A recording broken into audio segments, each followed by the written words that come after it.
When do you need to file a separate I-130 family petition for each family member? This is a question I get a lot, so I thought I would make a video about this specific topic, and I'll try to keep it short. So there are three categories of I-130 family petition when you want to petition for a family member to become a permanent resident that require a separate petition for each individual family member. This is going to be a petition for a spouse of a U.S. citizen, children of U.S. citizens who are under age 21 and unmarried, and parents of U.S. citizens when the petitioner, the child is 21 years old or older.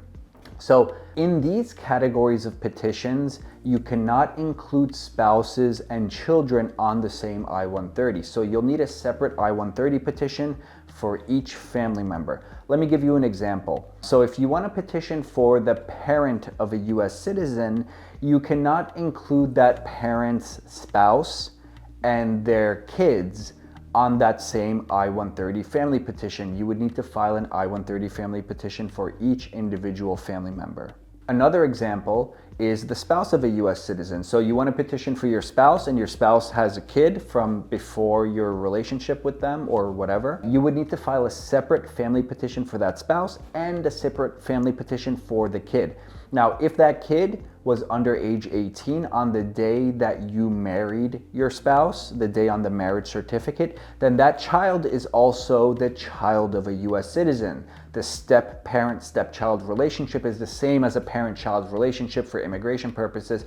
But either way, you would need to file a separate I-130 for the kids, a separate I-130 family petition for your spouse when you're a U.S. citizen, and you would need to pay a separate filing fee for each of those I-130 petitions. Every other category of family petition, commonly referred to as preference category petitions, does not require a separate petition for spouses and children.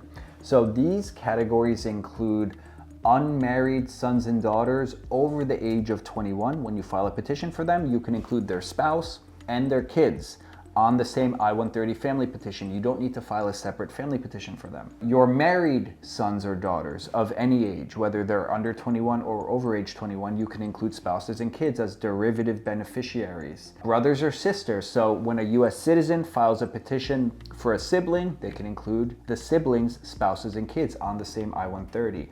And this also is true when you're a permanent resident and you file a petition for a spouse.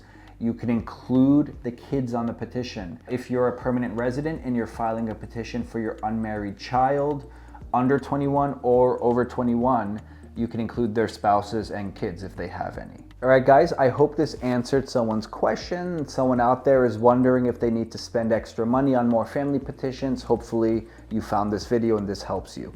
If you're interested in hiring an attorney or you just need to speak to somebody about your immigration situation, you could always reach out to my office. My information is in the video description below for scheduling consultations. I'll see you guys next time for another video.